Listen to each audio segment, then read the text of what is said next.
বেঈমান বিশ্বঘাতক হারামজাদা ছিলেন। বাদশাহ তা জানতো না। এইভাবে তারা দেশকে আয়ত্ত করে নিল। 1717 খ্রিস্টাব্দে মাইসুর নামক জায়গাকে তারা আয়ত্ত করে নিল এবং আর 1740 থেকে নিয়ে 1757 খ্রিস্টাব্দে পর্যন্ত 23শে জুলাই পলাশী যুদ্ধে নবাব সিরাজদৌলাকে পরাজয় করে তারা দেশকে নিজের আয়ত্তে করে নিল। তারা এখনো ক্ষান্ত হয়নি, তারা এখনো থামেনি। তারা এই ঘোষণা করেছে ভারতবর্ষের মানুষেরা জন্মগত হিসেবে ভারতীয়, কিন্তু কিন্তু আইন কানুন কৃষ্টি কালচার হিসেবে হবে ব্রিটিশ। ভারতবর্ষের মানুষের আর ধর্মগত স্বাধীনতা দেওয়া হবে না। এর মোকাবিলায় করতে ভারতবর্ষের বিখ্যাত পণ্ডিত হযরত মাওলানা শাহ ওয়ালিউল্লাহ দেহলভীর সুযোগ্য পুত্র শাহ আব্দুল আজিজ দেহলভী যাদের ঘোষণা উচ্চ কণ্ঠে ঘোষণা করেছেন, তখন তারা কি বলছে শুনুন। হিন্দুস্তানের মধ্যে কিছু সংখ্যার মূর্খ এমন আছে, তারা বলেছে মুসলমান এই ভারতের জন্য কি দিয়েছে। আমি বলতে চাই, তোমরা কি দেখো নাই সেই এপিজে আব্দুল কালামের কামান? তোমরা কি দেখো নাই সেই আবুল কালাম আজাদের কালাম? তোমরা কি দেখো নাই সেই সুরাইয়া তৈয়ারের পতাকা? তোমরা কি দেখো নাই সেই কাসেম নানুতুবিকে? তোমরা কি দেখো নাই সেই হুসাইন আহমদ মাদানিকে, যারা এই ভারতবর্ষের জন্য কণ্ঠন রক্ত দিয়ে ভারতবর্ষের মাটিকে রক্ষিত করেছে? বন্ধুগণ, বড় দুঃখের সাথে বলতে চাই এদের ইতিহাসের পাতায় নাম নেই। তাই আমি একটা শের বলছি, अगर मैं मर जाऊं तो मेरी एक अलग पहचान लिख देना, लहू से होठों पर, लहू से पेशानी पर हिंदुस्तान लिख देना। বন্ধুগণ, তারা এখনই ক্ষান্ত হয়নি। তারাও চেষ্টা করেছিল যে ভারতবর্ষের আমাদের শাসকদের শক্তিত্ব বজায় রাখার জন্য সর্বপ্রথম ভারতবর্ষ থেকে আলেম ওলামা সমাজকে নির্মূল করতে হবে। 1860 খ্রিস্টাব্দে তখন 14,000 আলেম ওলামাকে ফাঁসির দড়িতে ঝুলিয়েছিল। মাস্টার টমসেন তার জীবনীতে লিখেছেন যে দিল্লির চাঁদনি চক থেকে নিয়ে খয়রাবাদ পর্যন্ত একটি সড়ক চলে গিয়েছে। ওই সড়কের দুই পাশে এমন কোন বৃক্ষ ছিল না, এমন কোন গাছ ছিল না, কোন আলেম ওলামার ফাঁসির দড়িতে ঝোলানো হয়নি।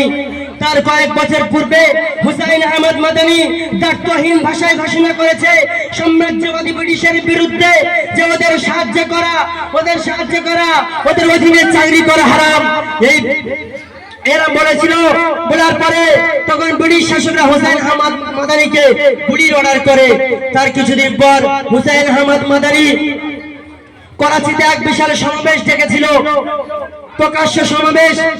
ওই সমাবেশে সমস্ত ধর্ম বর্ণ নির্বিশেষে কয়েক লক্ষ মানুষ ওখানে সমাবেশ হয়েছিল। সকলে জানতো হুসাইন আহমদ মাদানি এই সমাবেশে উপস্থিত হতে পারবে না, কারণ ইংরেজ শাসকের তরফ থেকে হুসাইন আহমদ মাদানিকে গুলির অর্ডার হয়েছে। কিন্তু হুসাইন আহমদ মাদানি মরণের পরোয়া না করে কাফনের কাপড় সঙ্গে নিয়ে কবিতা পড়তে গাইতে উঠল, ले भरती है बुलबुल चूमे लेकर गुलशाद नस्बी कहाँ है, इंग्रेज को खत्म करके कहा खिलौना समझ के मस्जिद पर बदना करना, हम किसी के बने हुए हैं। হুসাইন আহমদ মাদানিকে দেখে সমস্ত মানুষ আশ্চর্য হয়ে গেল। তারপরে ওই হুসাইন আহমদ মাদানি ব্রিটিশদের বিরুদ্ধে বক্তৃতা আরম্ভ করে দিল। তখন দেখা গেল চতুর্দিক থেকে পানির ন্যায় ইংরেজরা গুলি ছুটছে, গুলি আক্রমণ করছে। আল্লাহর কি কারিশমা, একটাও গুলি হুসাইন আহমদ মাদানিকে স্পর্শ করতে পারে না।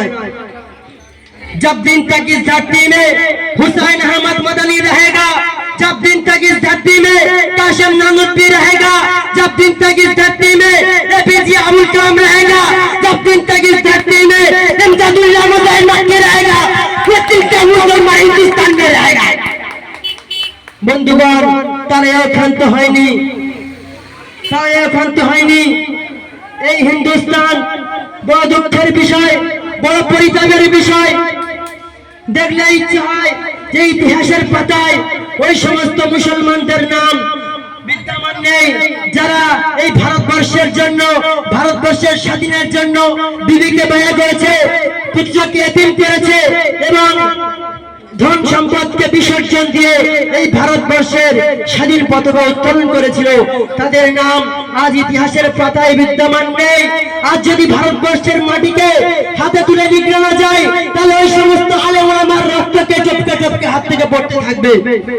আমি ওই সমস্ত ঐতিহাসিকদেরকে বলতে চাই, যারা এই সত্য ইতিহাসকে মিথ্যা ইতিহাস দিয়ে ঢেকে দিতে চায়, তারা কোনোদিনও পারবে না।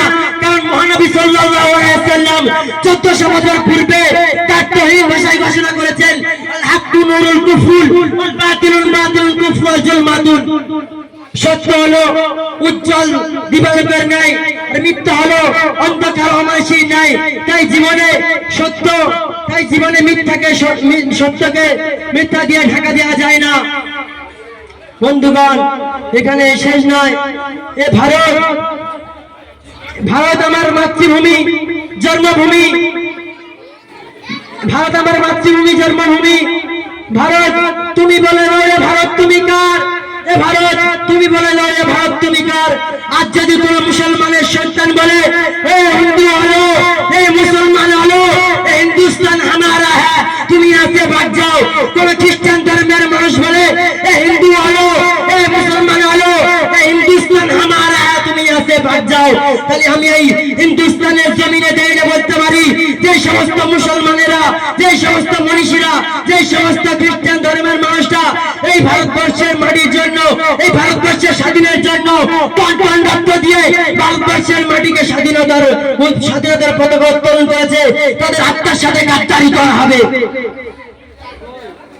আমি বলতে চাই যে বিড়ালের থেকে 100 বছর বেঁচে থাকার চেয়ে সিংহের মতো একদিন বেঁচে থাকার উত্তম। गीदड़ की 100 साल जिंदगी से शेर की एक दिन जिंदगी बेहतर है। गीदड़ की 100 साल जिंदगी से शेर की एक दिन जिंदगी बेहतर है। बारिश होती है बैसाटा में मगर उत्तर पाड़ा से नहीं। बारिश होती है बैसाटा में मगर उत्तर पाड़ा में नहीं। मोहब्बत करो तो करो, हिंदुस्तान से करो, कोई इंग्लैंड से नहीं। भारत हमार जन्मभूमि, মাতৃভূমি। এই ভারতে আমরা স্বাধীন পতাকা উত্তোলন করেছি। লাস্টে এক কবি বলেছেন, রক্তরাঙা ভারত আমার, রক্তরাঙা ভারতবর্ষ আমাদের এই ভারত রে, রক্তরাঙা ভারতবর্ষ আমাদের এই ভারত রে। রক্ত দিয়ে গড়েছি মোরা ভারতবর্ষের স্বাধীনতাকে। ইতিহাসের পাতায় মোরা পেলাম না গোঠায়, ইতিহাসের পাতায় মোরা পেলাম না গোঠায়, ইতিহাসের পাতায় মোরা পেলাম না গোটায়। দেশের জন্য যারা রক্ত দিয়েছে, দেশের জন্য তার যারা জুলুম করেছে, তাদের কোনো গন্ধ নাই। এই বলে আমি আমার সংক্ষিপ্ত বক্তব্য ইতি করছি।